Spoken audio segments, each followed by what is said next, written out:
హ్రీంకారాసనగద్భితానలసికాం సౌహ క్లీం కళాం బిభ్రతీం సౌవర్ణాంబరధారిణీం వరసుధాధౌతాం త్రినేత్రోజ్వలాం వందే పుస్తకపాశమంకుశధరాం స్రగ్భూషితాముజ్వలాం త్వాం గౌరీం త్రిపురాం పరాత్ప్రగళాం శ్రీచక్రసంచారిణీం. ఓం శ్రీ విజయవాడ కనకదుర్గాదేవ్యై నమః. దుర్గామల్లీశ్వరాభ్యాం నమః.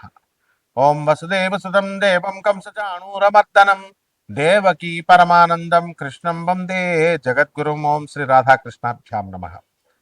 మనందరికీ కూడా ప్రేక్షకులకి, ఫాలోయర్స్కి, మన ఛానల్ని ఆదరించినటువంటి వాళ్ళకి, మన అభిమానులందరికీ కూడా ముఖ్యంగా నూతన సంవత్సర శుభాకాంక్షలు. 2026 పరాభవనామ సంవత్సరం ఫస్ట్ పాయింట్. సెకండ్ పాయింట్, ఈ సంవత్సరానికి రాజు ఎవరో తెలుసా? గురువు. కాబట్టి ఎంతైనా సరే శాంతంగా విజ్ఞానంతో చేస్తాడనమాట గురువు. మంత్రి ఎవరు? ఇప్పుడు కుజుడు. మంత్రి చాలా డేరింగ్ స్టెప్స్ చేస్తాడనమాట. కాబట్టి ఈ సంవత్సరం పరాభవనామ సంవత్సరం అంటే 60 సంవత్సరాల క్రితం వచ్చిందండి. 1966-67 సంవత్సరం ఉగాది వరకు వచ్చింది పరాభవనామ సంవత్సరం. కాబట్టి ఆ సంవత్సరంలో ఉన్న వాళ్ళకి అవమానాలు ఎక్కువగా ఉంటాయి. పాపం పుట్టినోళ్ళు మంచి ఆఫీసర్స్ అయ్యారు, మంచిగా కోటీశ్వర్లు అయ్యారు, బిజినెస్ మెన్స్ అయ్యారు, కానీ అవమానాలు ఎక్కువ ఉంటాయి. ఈ సంవత్సరంలో పుట్టే పిల్లలకు కూడా అలా ఉండడానికి ఎక్కువ అవకాశాలు ఉంటాయి. లేకపోతే ఈ సంవత్సరంలో అన్ని రాశుల వారికి కూడా ఎంత బాగున్నప్పటికీ కూడా కొంచెం అవమాన పాళ్ళు ఎక్కువగా ఉండడానికి అవకాశాలు ఉన్నాయి. ఇకపోతే సేనాధిపతి వచ్చేసరికి మనకి చంద్రుడు, సస్యాధిపతి గురుడు, ధాన్యాధిపతి బుధుడు, అర్ఘాధిపతి చంద్రుడు, మేఘాధిపతి చంద్రుడు, రసాధిపతి శని, అలాగే నీరసాధిపతి గురుడు. ఈ విధంగా ఉన్నాయండి మనకి. ఆ తర్వాత మనకి ఆదాయ వ్యయాలు కనుక మనం చూసుకున్నట్లయితే కొన్ని రాశుల వారికి మామూలుగా ఉన్నాయి, పెరిగినాయి. కొంత రాశుల వారికి లాస్ట్ ఇయర్ కంటే తగ్గినటువంటివి ఉన్నాయి. విడివిడిగా ద్వాదశ రాశుల వారికి మనం చెప్పుకుందాం. అయితే ముఖ్యంగా మనకి ఈ 2026 సంవత్సరం ఉగాది నుంచి మళ్ళీ 2027 సంవత్సరం ఉగాది వచ్చేంత వరకు కూడా మనకి 12 రాశుల వారికి జాతకాలు ఏ విధంగా ఉంటాయో ముందు తెలుసుకునే ముందు గ్రహ స్థితిగతులు ప్రధానమైనటువంటివి మనం తెలుసుకోవాల్సినటువంటి అవసరం ఉంది. దాంట్లో భాగంగా రాహు నవంబర్ 25, 2026 సంవత్సరం వరకు సింహరాశిలో ఉంటాడు. అదేవిధంగా కేతు మనకి ఈ యొక్క సింహరాశిలో కేతు ఉంటాడు, రాహు కుంభరాశిలో ఉంటాడు. అలాగే ఈ యొక్క శని మనకి మీనరాశిలో ఉండడం అనేటటువంటి జరుగుతుంది. ఈ సంవత్సరం మొత్తం అంతా కూడా మనకి ఈ యొక్క గురుడు జూన్ 2, 2026 సంవత్సరం దాటిన తర్వాత మనకి కర్కాటక రాశి ప్రవేశం చేస్తాడు. ఆ తర్వాత అక్టోబర్ తర్వాత అతిచారాలు, వెనక్కి వెళ్ళాలు, రెట్రోగ్రేడ్ అవడాలు ఇలాంటివన్నీ కూడా జరుగుతూ ఉంటాయి.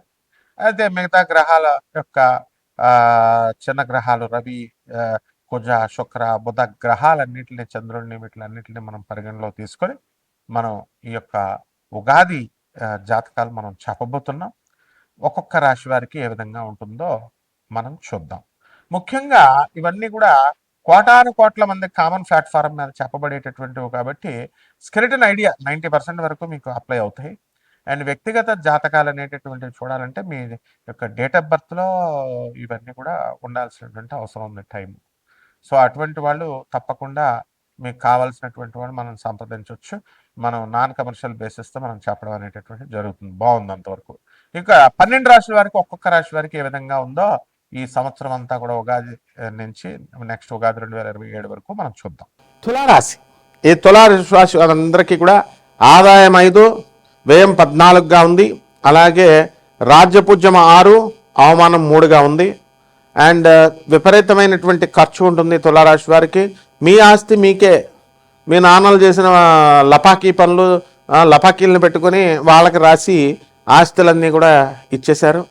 అండ్ ఇప్పుడు మీరు మా ఆస్తులండి, వాడు 6 ఎకరాలు ఇచ్చుకోరాము కూడా సెకండ్ సెటప్కి అంటే మొత్తం ఇంకో మీ అమ్మకు మీకు వచ్చేటటువంటి ఆస్తి 6 ఎకరాలని కూడా అగ్రిమెంట్ రాశాడు. అగ్రిమెంట్ మొత్తం తీసుకెళ్ళి ఆ బ్రోకర్ గాడు ఎవడైతే రాయించుకున్నాడో ఇడియట్స్ వాళ్ళు కోర్టులో వేసి మొత్తం మీద స్టే తెచ్చారు. మంచి పని అయింది, దూల తీరింది మీకు. కాబట్టి ఈ రకంగా అయినటువంటి ప్రాబ్లమ్స్లో ఈ తులారాశి వారిని ఉన్నారు. కేవలం మీ తండ్రి చేసినటువంటి సెకండ్ సెటప్ల వల్ల అనమాట ఇది. కాబట్టి don't do that, you don't do that at least. కాబట్టి ఈ రాశి వారికి అందరికీ కూడా ఆదాయాల కంటే కూడా ఖర్చు అధికంగా ఉంటుంది. కాబట్టి ఈ యొక్క ఉద్యోగాల నష్టము ఏదో మంచిగా చక్కగా డిగ్నిఫైడ్గా చదవండి, పిల్లల్ని మంచిగా చదివిపించండి అని చెప్పకుండా 10,000 వస్తుంది నాకు ఉద్యోగం వచ్చేస్తుంది, నేనేదో చపరాసి పని చేసేస్తే అని వెళ్ళేసి చేసేసి ఆ పిల్లలకి ఒక ఓవర్ కాన్ఫిడెన్స్ ఇప్పించేసి వాళ్ళు చదవక్కర్లేదులే మా అమ్మ ఉద్యోగం చేసుకుంటుంది కదా అని మొత్తం చదువు దొబ్బెట్టుకున్నారు. ఇప్పుడు ఈ లోపల తులారాశి వాళ్ళందరినీ పీక అవలబాట దొబ్బాడు అనమాట, జాబులు చేసుకునేటటువంటి వాళ్ళందరినీ. Be practical. జాతకం అంటే ఏంటి? ప్రాక్టికాలిటీ. అభిషేకం చేసేయండి వచ్చేస్తాయి. అభిషేకం చేసేసిన ప్రతి పంతులకి వచ్చేసిందా? 20 సంవత్సరాలు నువ్వు నీ గురువులు స్మార్థం నేర్చుకోలేదా? నువ్వు పరీక్ష పెట్టలేదా? స్మార్థం పరీక్ష పెట్టిన తర్వాతే కదా నువ్వు పాస్ అయ్యావు. ఊరికనే అభిషేకం చేసేస్తే నీకు విద్యాభ్యాసం వచ్చేసిందా? స్కూళ్ళకి కాలేజీలకి 21 సంవత్సరాలు మీరు వెళ్ళారు, వెళ్తేనే కదా మీకు చదువు వచ్చింది. ఉత్తర అభిషేకం దేవుడికి పూజ చేసేస్తే వచ్చేసిందా?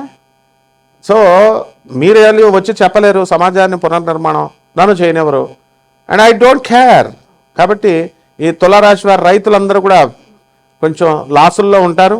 సంపాదన అనేటటువంటిది కొంచెం తక్కువ స్థితిలో ఉంటుంది. అప్పులు చేసినటువంటి వాళ్ళు అప్పుల్ని అన్నిటిని కూడా తీర్చలేరు. మీ పిల్లల్ని బ్రహ్మాండంగా మీరు చదివించడం అనేటటువంటిది చేస్తారు రైతులు. చాలా చక్కటి సంతోషకరమైనటువంటి వార్త అది.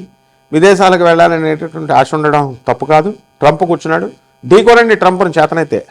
మినిస్టర్ ఆఫ్ ఎక్స్టర్నల్ అఫైర్స్ మీద కేసులు వేయండి. పాస్పోర్ట్లు ఇవ్వట్లేదు, మీకు ఏదో చిన్న చొక్క తేడా వచ్చినా చిన్న ప్రాబ్లం వచ్చినప్పుడు వేరే ఆల్టర్నేటివ్ డాక్యుమెంట్స్ ప్రొవైడ్ చేయమనాలి. ఆధార్ కార్డులో యాజ్ ఇట్ ఈస్ ఉన్నది యాజ్ ఇట్ ఈస్ పట్టడమంటే ఎలా పట్టుకొస్తారు? సో కేసు వేయాలా? అది ఆ దమ్ము సరిపోదు మీకు. అలాగే ట్రంప్ రానివ్వట్లేదు విదేశీ పాలసీస్, వేయమనండి మోడీ గారిని, కేసులు వేయండి మీకు దమ్ముంటే అగ్రరాజ్యం మీద. అంతేగాని వేరే దేశాలకు వెళ్ళంటారా బాబు పోనీ ఆయన వదిలేసి అని చెప్తే అది రుచించదు మీకు. So you want to do something but you don't want to take risk. When I'm taking risk and you are intervening in the middle and I never spare and I never care anyone. కాబట్టి ఈ రాశి వారికి, తులారాశి వారికి అందరికీ కూడా చక్కటి ఆదాయాలు అన్నీ బ్రహ్మాండంగా ఉన్నాయి.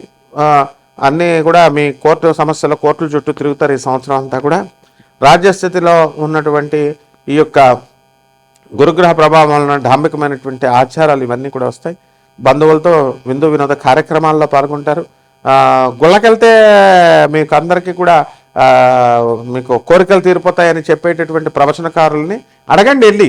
మీ కోరికలు తీరకపోతే వెళ్ళి ప్రవచనకారులు మీరు చెప్పారు మాకు అరుణాచలం వెళ్ళిపోతే మొత్తం మానవ జన్మ ఎత్తినటువంటి వాడు అరుణాచలం వెళ్ళకపోతే వాడికి మోక్షం రాదని చెప్పిన పెద్ద మనిషిని వెళ్ళి అడగండి. సో డాగ్మాని ఎందుకు మీరు పెంచుతారు? డాగ్మా సెంట్రేట్ ఫిలాసఫీని ఉక్కుపాదంతో తొక్కేశాం. ప్రభాత్ రంజన్ సర్కార్ ఆనందమవుతుంది. అది తిరిగి మీ మనవళ్ళకే వస్తుంది. మీరే మూఢనమ్మకాలను పెంచితే మీకే తగులుతుంది అది. సో ఆ డాగ్మాని లెగసీలాగా ఆ డాగ్మాని తొక్కిపడేస్తున్నాను నేను. Let any risk comes, I never care. So సిబిఐతో ఫైట్ చేసినటువంటి వాళ్ళం మా గురువుని ప్రభాత్ రంజన్ సర్కార్ గారిని 7 సంవత్సరాలు ధర్మ గురువుని జైల్లో పెట్టే దమ్ము సిబిఐకి ఉందా? అండ్ ఇందిరాగాంధీ, యూజ్లెస్ ఇందిరాగాంధీ, ఆమె ఎవడో రాంగ్ సర్కార్ వల్ల థ్రెట్ ఉందని రాంగ్ గురువులు చెప్తే బ్యాన్ విధిస్తుందా? అండ్ యాంటీ కమ్యూనిస్ట్ గూండాలు వచ్చి కాల్ చేస్తారా, రేపులు చేస్తారా అవధూతల్ని? And you don't know what is Anand Marg. చూడండి, గూగుల్ చేయండి, చరిత్ర చూడండి. ప్రజలు మీరే మార్చుకోవాలి. అది మీ మనవలకే తిరిగి మీ పిల్లల్ని మీ మనవలనే కొడుతుంది. సమాజాన్ని పునర్నిర్మాణం చేయాల్సిన బాధ్యత ప్రతి ఒక్కరికి ఉంది. ఇది తులారాశి వారికి ఈ నూతన సంవత్సరం. అంతేగాని మీరు ఇంద్రుడైపోతారు, చంద్రుడైపోతారు ఇలాంటివి చెప్పం మేము రాశి ఫలాల్లో. కాబట్టి పరిహారాల దగ్గరికి వచ్చేసరికి చక్కగా ఈ తులారాశి వారికి రాహు జపం చేసుకోండి, రాహు స్తోత్రాలు చదవండి. రాహుకి పంతులు గారు కిలోంపావు దానాలు చేయండి రా వాడిని, కిలోంపావు సరిపోవట. బస్తా ఇవ్వండి, బస్తా మినుములు దానం చేయండి. ఒక 500, 200, 300 దక్షిణిస్తే సరిపోవు చెప్తున్నారు వాళ్ళు. అభిషేకం నీళ్ళతో సరిపోవండి. విశాఖ జిల్లా పురోహితులకి మొత్తం అన్ని వరల్డ్ వైడ్ ఉన్నటువంటి పూజారులందరూ కూడా నీళ్లతో అభిషేకం చేస్తే మా బిజినెస్లు పడిపోతాయండి మీరు ఉన్నట్టు చెప్తున్నారంటే ఎస్ ఐ విల్ టెల్. అందువలన ఈ యొక్క రాశి వారికి అందరికీ కూడా అభిషేకాలు చేయించుకొని చక్కగా వాళ్ళకి 30,000 రూపాయలు దక్షిణ ఇవ్వండి. బ్రహ్మాండంగా ఉంటుంది. శుభమస్తు.